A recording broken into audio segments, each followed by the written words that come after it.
Why did a $2 billion infrastructure project backed by the world's most advanced data centers suddenly vanish into the Google graveyard? Today, we are analyzing the Google Stadia collapse to see exactly where the software blueprints and the fundamental laws of networking physics fell apart. By the end of this investigation, you will understand the edge node paradox, the specific infrastructure bottleneck that even Google's billions couldn't solve, and I will reveal the negative latency myth that became the project's most arrogant technical flaw. Most people think Stadia failed because it was laggy. They're wrong. For many users, the technology was actually revolutionary. It didn't fail because of the code, it failed because of the physics of the speed of light and a catastrophic management ego that tried to disrupt an industry it didn't understand. If you are fascinated by the hidden flaws in massive tech infrastructure and the high-stakes analysis of where the math goes wrong, you are in the right place. Subscribe, because every collapsed legacy leaves a blueprint, and we're here to decode it. I've always been fascinated by how a few milliseconds of delay, invisible in a search query, can bring down a mountain of high-end gaming hardware. Once you understand the sensory science of input lag, the $2 billion disaster starts to make total sense. To understand the collapse, we have to look at the engineering fundamentals of cloud gaming. In a traditional setup, the game is processed on a box in your living room. The distance between your controller and the processor is 6 feet, but Stadia wanted to move that processor to a data center potentially hundreds of miles away. From a physics standpoint, this is a battle against the speed of light. Even in a perfect fiber optic world, every mile of distance adds nanoseconds of latency. The math of Stadia was anchored in the belief that negative latency, a predictive AI system that would guess your next move, could overcome the physical distance. It was a bridge built on a foundation of maybe. Imagine a gamer pressing the jump button.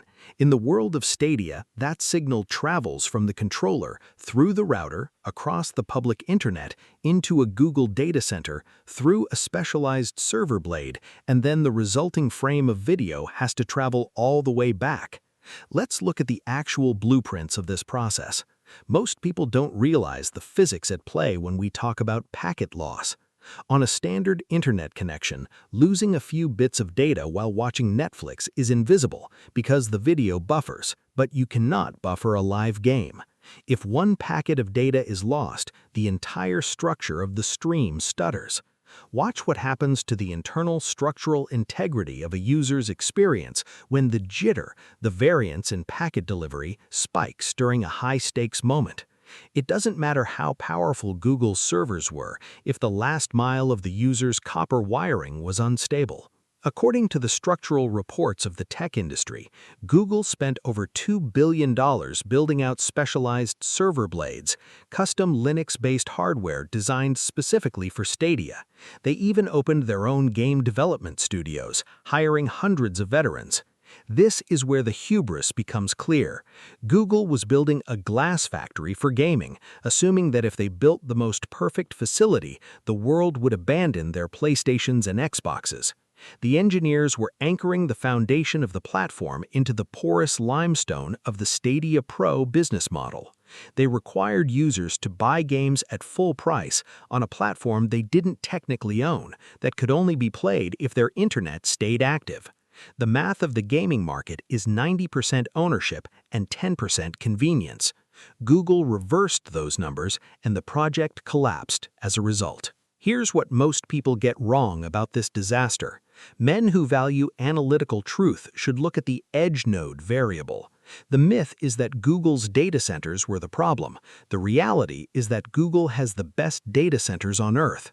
The edge blueprint error was the assumption that the public internet was ready for 4K 60 frames per second gaming. The autopsy of the disaster showed that while the technology worked perfectly in the controlled environment of Mountain View, California, it fell apart in the reality of rural America and congested European cities. The lateral pressure of high bandwidth demand meant that ISPs began throttling Stadia traffic. Google tried to build a high-speed train, but they didn't own the tracks, and the track owners didn't want them there. Let's look at the actual blueprints of the management failure. Phil Harrison, the man put in charge of Stadia, had a history of overseeing high-profile launches that struggled to find their footing.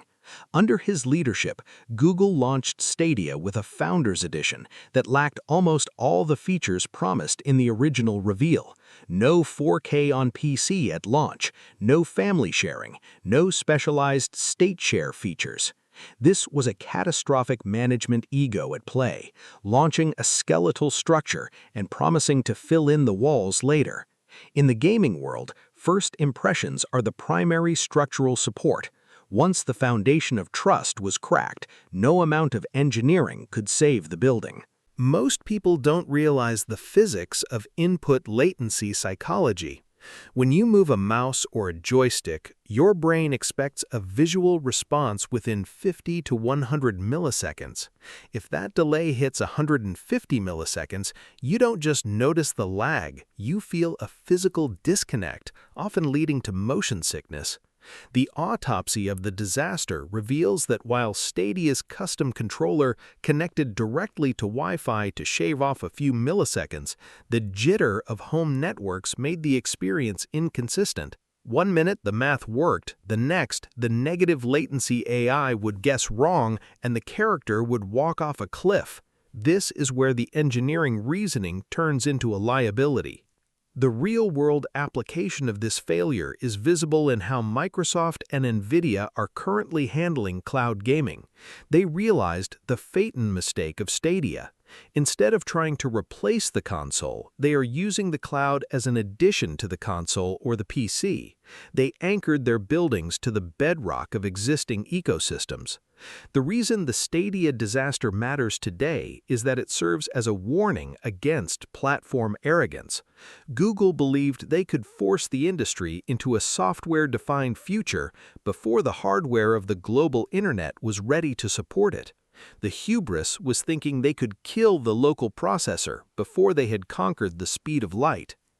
But here's the most telling detail. When Google finally pulled the plug, they did something unprecedented. They refunded every single hardware and software purchase. It was a multi-hundred-million-dollar admission of failure. The autopsy shows that the project was burning through cash so fast that it was more economical to shut it down and pay everyone back than to keep the servers running for a dwindling player base. They realized they weren't building a city, they were building a ghost town where the cost of the electricity was higher than the taxes they could collect. So the reason this $2 billion project collapsed comes down to three things: a total failure to account for the last-mile internet physics, a management ego that launched an unfinished product into a skeptical market, and a business model that asked gamers to trade ownership for a stream that could be cut at any moment. Google Stadia was a bridge built with the finest fiber optics and the most advanced AI, but it was located in a place where the ground was constantly shifting. Every collapsed legacy leaves a blueprint, and Stadia's blueprint is a warning that in the world of technology, could we is a much easier question than should we. As we look at the summary, the takeaway is clear. The technology for cloud gaming is inevitable, but the Stadia method was a forensic lesson in how not to do it. You cannot disrupt a 50-year-old industry with a middle management mindset. The negative latency was a metaphor for the entire project, guessing the future and being wrong. Today, the specialized servers that once powered Stadia have been repurposed for Google's AI projects. The billion-dollar mistake was recycled, but the ghost of Stadia remains a cautionary tale for every tech giant trying to move into a new territory. If you learned something new from this investigation into the blueprints of tech failure, subscribe. Next, we're breaking down why the $10 billion Project Titan, the Apple car, was finally scrapped after a decade of secrecy. The autonomy gap in their sensor blueprints will absolutely shock you. From a physics standpoint, a car that drives itself is just a very big robot in a very chaotic world, and we're going to look at exactly where the math falls apart.